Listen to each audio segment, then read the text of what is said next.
Have you ever wondered how a lighthearted, seemingly insignificant piece of candy could somehow explain one of the biggest geopolitical shifts of the 21st century? Well, today, in this explainer, we are diving right into India's modern, multi-lined foreign policy. It is a fascinating narrative that connects a viral social media moment to massive shifts in global strategy. Let's get into it. All right, let's kick things off with Section 1, the Toffee diplomacy debate. So picture this. You've got a super high-stakes diplomatic summit happening in Europe, and what breaks the internet? A photograph of Prime Minister Modi and Italian Prime Minister Giorgia Meloni posing with a bag of Melody Toffees. Literally, a playful nod to the viral Melody hashtag. Critics were quick to mock it, calling it 100 rupee toffee diplomacy. While supporters, they fiercely defended it. The meme factories absolutely went into overdrive. But if we look just a bit deeper beneath the humor, this single moment actually hits the nail on the head regarding a profound shift in how international relations are done today. Which brings us to a really interesting question. Why did a simple gift cause such a massive national earthquake?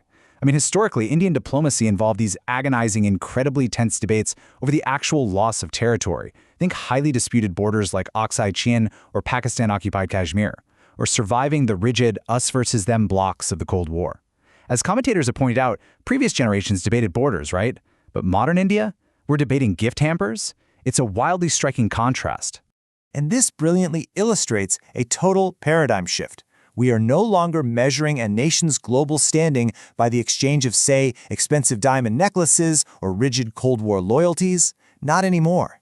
Today, it's all about economic muscle. It's about who has the technological chops in AI and semiconductors, who has energy security, and ultimately, strategic trust. The whole global chessboard has literally shifted from military blocks to trade corridors. Moving right along to Section 2, a new foreign policy. So, India's foreign policy completely rewired itself for this new reality.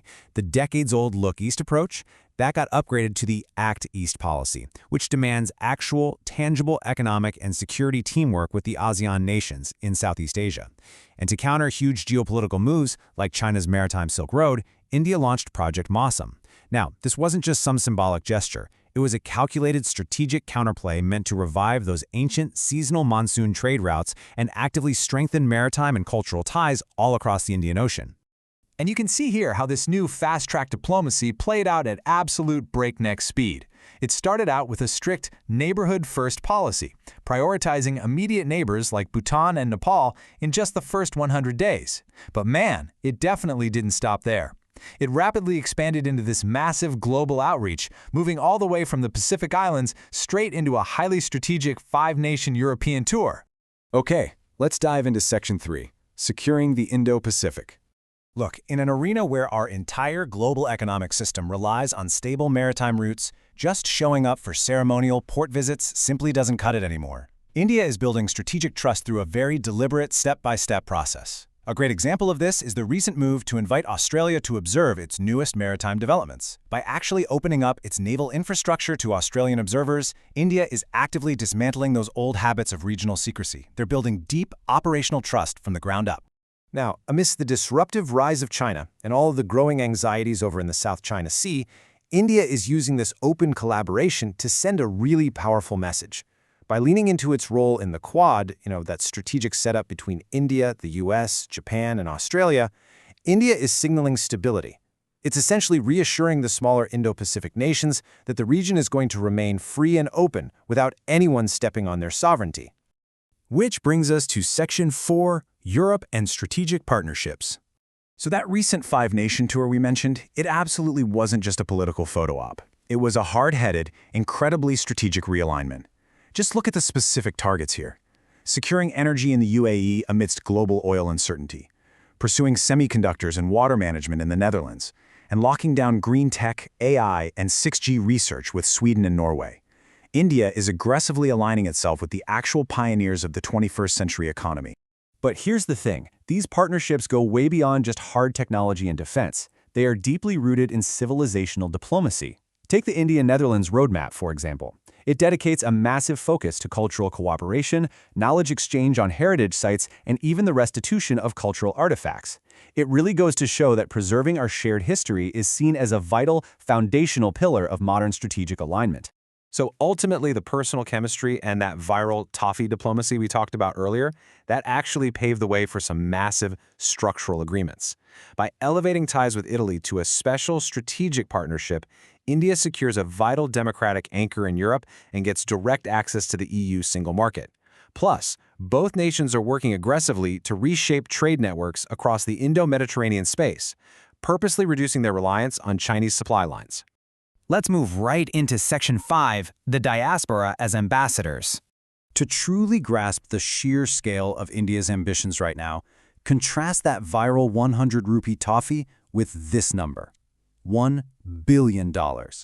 India established this massive special fund dedicated solely to helping Pacific Island nations adapt to climate change and transition to clean energy.